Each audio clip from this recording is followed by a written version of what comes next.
Assalamualaikum warahmatullahi wabarakatuh. Ya, ini kita yang pertama setelah tadi tuntaskan untuk berkaitan dengan ilmu yang berkaitan dengan ruh dan hawa nafsu. Nah, ini kita akan fokus pada yang paling dirindukan ya, yaitu Al-Quranul Hakim. Surat cinta dari Allah Subhanahu wa Ta'ala untuk kita semua, cintanya di bumi persada Nusantara dan seluruh manusia di muka bumi. Ya, saya lebih suka menggunakan istilah surat cinta ya. Karena kalau surat cinta itu istilahnya itu bacanya itu enggak sekali, terus enggak ada bosan-bosannya itu baca surat cinta. Ya memang secara nyata Allah jatuh cinta pada Adam, tapi karena ada musuhnya Adam sehingga Adam menjauh. Tentu kerinduan Allah pada Adam dan semua keturunannya itu tak terbahasakan itu. Iyalah cintanya jauh gitu. Makanya sebegitu dahsyat Allah menabur petunjuk demi menyelamatkan, menolong semua kita manusia cintanya ini. Tetapi karena memang Allah itu maha adil, ya dia berikan kesempatan kepada iblis untuk menjadi sebagai pemimpin manusia. Dan makanya yang diprediksi para nabi akhir zaman, zaman kejayaan, ya kejayaan, zaman kemenangan. Ya ini dia memenangkan perang hawa nafsu yang telah Allah bimbing pada Juan Siregar. Kita sekarang tinggal bagaimana mengisi kemenangan itu, kemerdekaan dari kepemimpinan iblis menjadi hamba Allah yang secara langsung Allah bimbing lewat bisikan Rabbani. Surat cinta Al-Quran. Selama ini kita tahu Al-Quran itu ada kitab yang dimulai dari surah Al-Fatihah, kemudian dilanjutkan dengan Al-Baqarah, Ali Imran, An-Nisa, dan seterusnya sampai nanti berakhir di surat An-Nas. Itulah Al-Quran yang kita kenal selama ini. Dan kalau sepintas saya melihat bagaimana umat Islam sebagai, kalau saya katakan pemilik dan dalam tanda petik ya dari Al-Quran itu, karena memang mereka yang menggunakannya, itu setelah sama saya juga dulu seperti itu. Saya juga oleh ibunda, karena ibunda juga guru ngaji, diajari dari kecil, ya otomatis saya ikut persis sama seperti lingkungan semua orang memfungsikan Al-Quran itu. Cuman setelah saya sebatang kara, jadi sepertinya saya dengan Al-Quran itu berbeda memfungsikannya dengan orang-orang yang ada di Indonesia. Ya karena kondisi keadaan ya. Karena jadi Al-Quran itu seperti ayah bunda sebagai penasehat. Nah itu tentang kitab Al-Quran. Tetapi ketika saya menulis buku yang kedua, Allah memberi gelar manusia Al-Quran. Waktu itu benar saya tidak tahu, itu saya hapus. Kemudian karena dipaksa untuk tetap harus ada Juan Siregar manusia Al-Quran, barulah mungkin per hari ini saya mulai semakin mengerti dan bisa membahasakannya.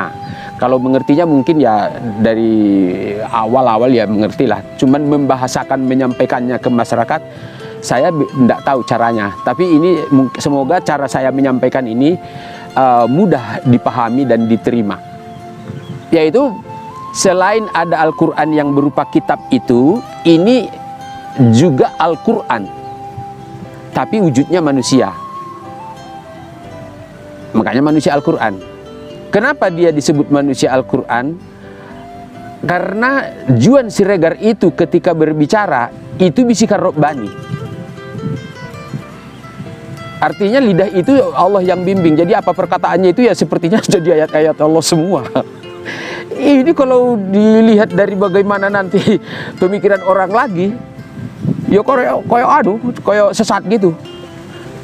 Mungkin kalau si Syekh Siti Jenar Manunggal Ingkaulo Gusti. Mungkin ya Pak Tahrilnya itu ya seperti inilah yang dimaksud itu, pencarian menuju manusia yang seperti Juan Siregar ini. Nah, apakah hanya Juan Siregar yang akan seperti ini? Yang manusia lain tidak? Sekali lagi saya sampaikan, Allah itu maha adil. Mustahil Allah membeda-bedakan hambanya. Kalau kepada Juan Siregar bisa dia berikan, dan itu bisa terilmiahkan, dan Juan Siregar tentu tahu cara menyampaikan agar semua bangsa Indonesia sama seperti Juan Siregar, dan dia berbicara, bekerja, berkehidupan itu pakai bisikan Rabbani. Berarti yang Manunggal Ingkaulo Gusti semuanya. Makanya disebut namanya para satria, disebut namanya Ratu Adil, disebut namanya Imam Mahdi. Jadi manusia Indonesia itu nanti semuanya Imam Mahdi semua. Caranya bagaimana? Yaitu dari tinggal copy paste yang telah ajarkan kepada Juan Siregar itu. Dari mana orang tahu? 3 buku itu sudah komplit semua di sana. Makanya mungkin kenapa saya selalu bilang, seandainya saya dibakar hingga menjadi abu, asal hati ini melekat di hati putra putri Ibu Pertiwi, saya ikhlas. Jadi dibakar menjadi abu. Jadi hatinya kan jadi debu tuh, gitu, jadi jutaan, melayang ke seluruh hati bangsa Indonesia, dan dia penglihatan bersudut pandang seperti yang saya miliki di masa itu. Saya terima, saya dibakar, tapi semuanya orang seperti saya gitu. Tapi Allah kan cinta sama Juan. Nggak dibuat begitu caranya. Dikasih ilmunya, semua isi hati Juan dituangkan dalam buku. Sama saja, hatinya tetap utuh, dia tetap hidup, tetap bisa makan, minum, bisa kemana-mana. Tetapi isi hatinya itu nanti juga bisa persis sama dimiliki oleh setiap pribadi bangsa Indonesia. Jadi kita semuanya bangsa Indonesia sama-sama Satrio Piningit, Ratu Adil, Imam Mahdi, the man from the east. Oh ya, kita bangsa timur ini memang harus memimpin bangsa barat yang agak, kalau dia itu yang tidak bisa berkata Allah is maha great. Kan mereka bisanya cuma bilang Allah is the greatest gitu. Dan itu yang saya sempurnakan di buku. Jadi semuanya dengan ilmu yang telah saya tulis itu, nanti semua bisa manusia di muka bumi berkata Allah is maha great. Itulah buktinya kita sebagai satria yang bisa membenahi seluruh ratusan bangsa di dunia itu. Jadi kalau satu orang satria mana mampu, harus semuanya. Oke, terima kasih. Ini pembukanya seperti itu. Al-Quran yang sudah ada selama ini.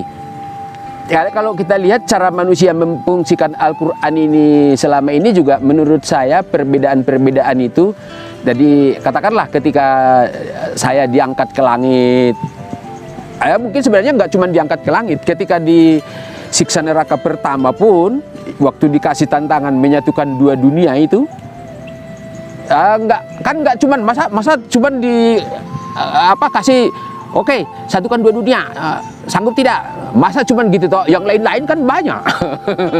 Terus waktu siksa neraka kedua, menyempurnakan ilmu-ilmu filsafat, psikologi semuanya, masa cuman itu toh, yang lain kan banyak. Nanti saya di video-video berikut mungkin ada beberapa yang isi pembicaraan di siksa neraka kedua itu, karena di buku juga sebenarnya sudah ada, tetapi mungkin nanti bisa saya sampaikan atas ceramah-ceramahnya para ustadz-ustadz yang saya catat.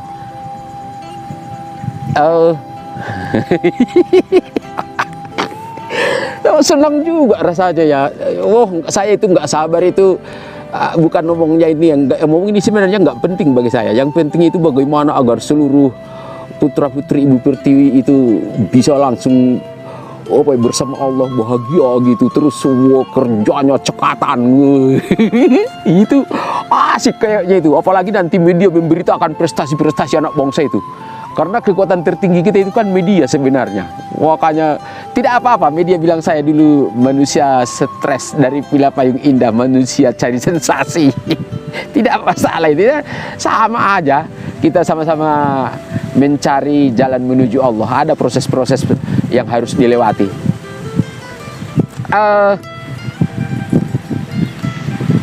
ada beberapa yang dilakukan menurut saya yang harus segera nanti, tapi secara internal saja dibicarakan ya. Seperti menghafal Al-Quran, terus yang yasinan, yang melantunkan, yang apalagi yang lain-lain itu, ibadah-ibadah yang dilakukan kayak apa itu? Oh, ayat kursi dijadikan sebagai pengusir setan kayak gitu-gitu. Lah setan itu ya kita sendiri kok diusir, ya kita pergi kemana? Kalau udah tahu ilmu memang jadi serba bodoh sekali kita manusia ini jadinya gitu. Iyalah, namanya sudah punya ilmu ya semuanya tahu. Nanti semua kita sadar. Dan mungkin kita juga bagaimana melihat sengsaranya iblis sendirian di neraka. Dadah Blis, selamat jalan ke neraka Blis. Yang secara ilmiah, yang bisa dilihat secara tersistem, yang diperlakukan manusia terhadap Al-Quran itu adalah membuat tafsir. Banyak tafsir itu, tafsir. Hampir ulama-ulama yang sudah merasa mengerti, dia akan membuat tafsir. Tentu ya kalau saya yang paling tahu tafsir Al-Misbah. Itu dari Quraish Shihab. Nah itu juga ketika saya berkunjung ke sana, saya melihat visi Quraish Shihab itu membumikan Al-Quran. Itu ada kayak beton gitu. Itu di beton itu ditulis kayak prasasti gitu, membumikan Al-Quran. Dan waduh, saat itu rasanya gimana itu melihat tulisan itu. Tapi tujuannya mungkin baik, membumikan Al-Quran artinya agar biar membumi ya, mungkin. Oh, Al-Quran itu tidak bisa dibuat-buat, Al-Quran itu nyata.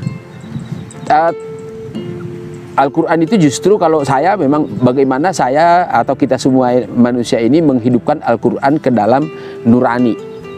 Kalau udah dibumikan akan dikubur namanya, ditanam. Itulah sebab kenapa sama sekali dalam real perbuatan nyata Al-Quran itu mati di Indonesia. Mungkin juga di dunia sama. Kalau dia masih hidup berarti dia akan mampu mengusir atau melemparkan iblis ke neraka. Ya itulah sebuah proses perjalanan saja. Jadi tafsir itu kan kenapa sih dibuat tafsir? Jadi misalkan ada satu ayat, kemudian oleh para ulama itu dikait-kaitkan dengan kejadian-kejadian masa lalu, kemudian dielaborasi, itu dikatakan seperti tafsir. Nah, jadi itu semuanya kalau Allah bilang Al-Quran itu adalah pedoman petunjuk perjalanan hidup. Jadi kalau saya bilang sekarang itu bahwa semua tafsir yang dibuat manusia sekarang itu adalah sesat. Dalam arti itu tidak berguna bagi orang lain kecuali bagi si penulisnya sendiri. Kalaupun bagi orang lain itu berguna hanya untuk sekedar tahu. Saya mau contohkan satu penafsiran Al-Quran yang dia pedoman dan petunjuk perjalanan hidup. Sudah pernah ada di sebelumnya saya sebutkan.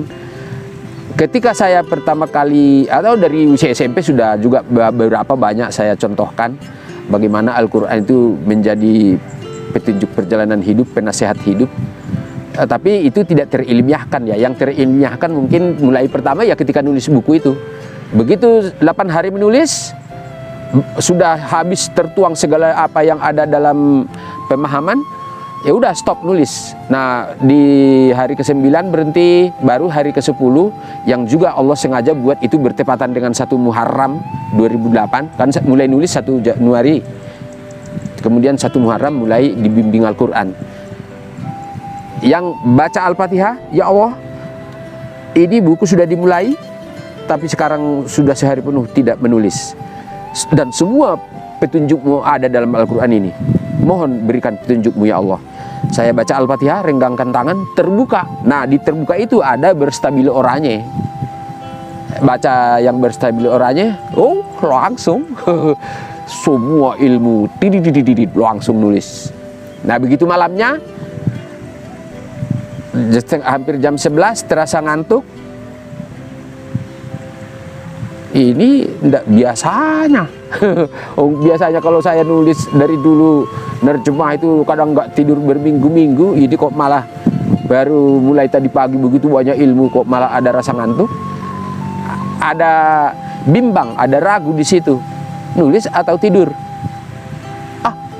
Al-Quran, ambil, letakkan, menghadap atas, ditopang kedua tangan, baca Al-Fatihah, renggangkan tangan, terbuka. Ada lembar sebelah kanan, sebelah kiri, baca, karena nggak ada yang bersebelah orangnya, baca semua.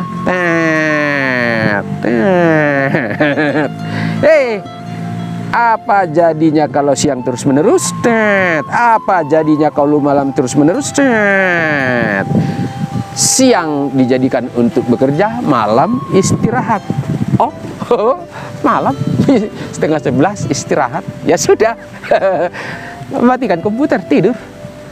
Itu real Allah menjadi petunjuk hidup. Dan setelah kejadian itu, ada sejumlah ayat Al-Quran itu yang paling sering, karena dalam hidup itu kan banyak kejadian, banyak keraguan, banyak mungkin perbedaan pendapat dengan orang-orang lain. Sama, baca Al-Fatihah, terbuka, paling sering itu terbuka surat Al-Fat ayat 1. Kok nggak tahu, dahsyat kali surat itu. Inna fatahna laka fatham mubina. Sesungguhnya kami telah memberikan kepadamu kemenangan yang nyata. Nah, ketika saya baca itu, apapun perdebatan dengan orang itu, saya benar berarti, ya gitu aja. Saya yang benar, gitu aja. Tapi nanti ya banyak kan kejadian hidup itu kan banyak. Ya terbuka di mana. Satu yang paling saya agak ragu dalam hidup itu, saya kan memang sholatnya itu kadang-kadang itu, waduh, banyak kalau saya bilang, apalagi di mungkin masih tahun-tahun 90-an itu, sholatnya itu banyak. Jadi saya itu ya udah, kapan apa alasan berhenti sholat? Ya kadang nggak tahu alasannya apa. Pokoknya ya sholat aja gitu. Jadi berlebihan menurutku memang tidak baik. Nah begitu mulai banyak pekerjaan, memang ada banyak keraguan. Nah baru ketika di masa-masa menulis buku itu, ya Allah, sebenarnya saya sholat itu dalam satu waktu itu berapa rakaat sih gitu. Ya udah, saya baca Al-Fatihah, terus renggangkan. Itu langsung tidak lihat ke Al-Qur'annya, langsung taruh telunjuk. Itu langsung ada, saya di surat apa saya lupa ya. Ya itu ceritanya itu sebenarnya di masa lalu itu, ketika Nabi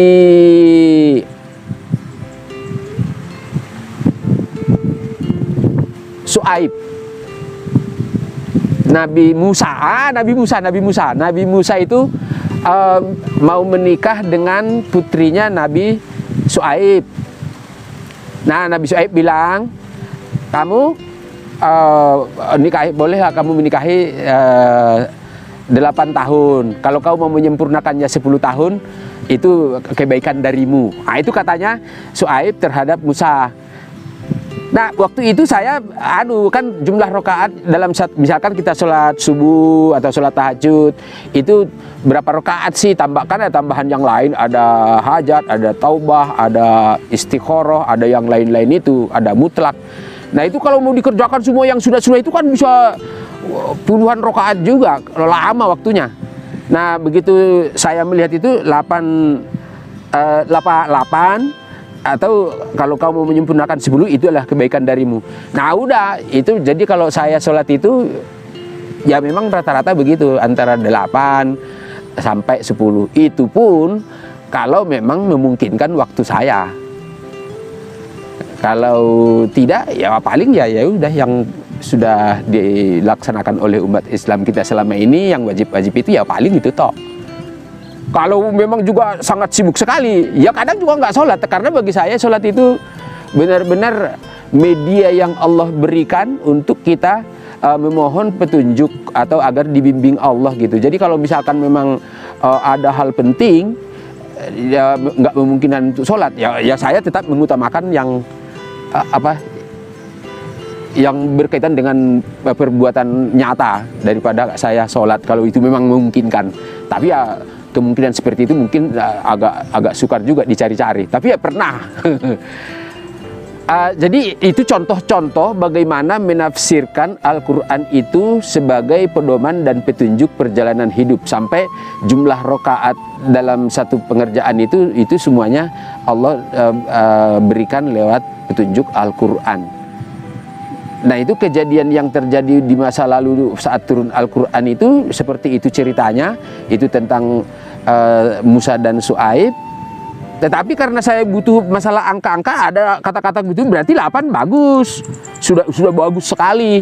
Nah kalau misalkan kita menjadi, karena memang Allah bisa bilangnya, kalau bukan Allah ya, Syuaib, kalau kamu menyempurnakannya jadi 10 tahun, itu kebaikan darimu. Berarti ada plus yang Allah berikan. Kalau kita 10 tiap sholat itu berarti memang banyak hal-hal rahasia-rahasia yang akan beber di 2 rakaat terakhir itu.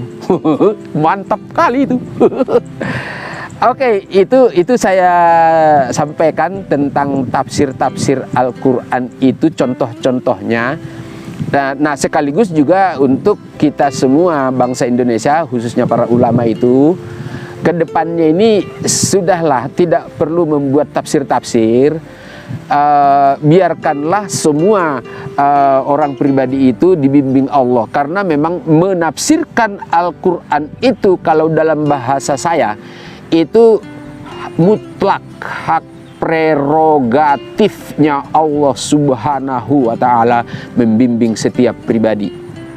Atau hak prerogatif itu berarti ya hak mutlaknya Allah. Nggak ada manusia bisa mencampur tangani itu. Kalau Allah yang mau udah bilang dia yang membimbing, ya nggak ada manusia bisa membimbing manusia. Kita hanya bisa saling menasihati. Tapi kalau misalkan kita ada pengalaman tentang kejadian seperti saya, ada pengalaman saya begini, itu diceritakan, ya saya kira itu bagus. Biar nanti semua orang saling menceritakan pengalamannya,